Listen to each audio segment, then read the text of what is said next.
ఇంటి దగ్గర పిల్లలుంటే అవ్వయ్యలకు మస్తు అంటే మస్తు ఇష్టం, మస్తు ఖుషిగా ఫీల్ అవుతారు కూడా. కానీ అదే వాళ్ళు దూరంగా కొలువు చేయబోతనో లేకుంటే పై చదువులకు పోతనో ఎట్లుంటుంది ముచ్చట? మస్తు రంది పడతారు. వీడియో కాల్ చేసి తిన్నావా బిడ్డ, డ్యూటీకి పోయినావా బిడ్డ అని అడిగి మంచిగా జాగ్రత్తలు చెప్తారు కదా. అయితే ఇక్కడ మాత్రం తల్లిదండ్రుల కోసం ఒక బిడ్డ ఎసువంటి ఉపాయం చేసి దినం ఎట్లా చూస్తుందో తెలుసునా? మంచిగున్నాం బిడ్డ, తిన్నాం పడుకుంటున్నాం, నువ్వు కూడా పడుకో ఇక. ఉంటా మరి, బాయ్ బాయ్ బిడ్డ. నిన్ను మిస్ అయితానం బిడ్డ, లవ్ యూ. ఉంటా మరిగా, హ్యాపీ ఉగాది. ఆగో ఏంది ఇది? ఏదైనా ఉంటే వీడియో కాల్ చేసుకొని మాట్లాడచ్చు కదా.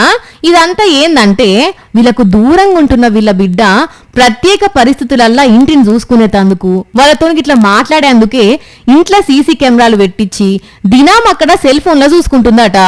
ఇగో ఇట్లా మా ఊళ్ళు దూరంగా ఉన్న సీసీ కెమెరాలతోని వాళ్ళతోనే ఉన్నట్టున్నదని సోషల్ మీడియాలో షేర్ చేసి చెప్తే ఆ వీడియోని ఇప్పటికే 40 లక్షల మంది చూసిండ్రు. 2.5 లక్షల మంది దాకా లైకులు ఇచ్చిండ్రు. గాని జరంత గమ్మత్తుకున్నదిలే.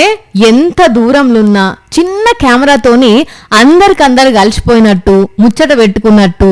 ఇక ఇది చూసి ఎంత మంది ఇండ్ల దగ్గర సీసీ కెమెరాలు పెట్టుకుని తల్లిదండ్రులతో మాట్లాడతారో గాని ఇప్పుడైతే ఈ ముచ్చట మస్తు ట్రెండింగ్ లో ఉన్నది.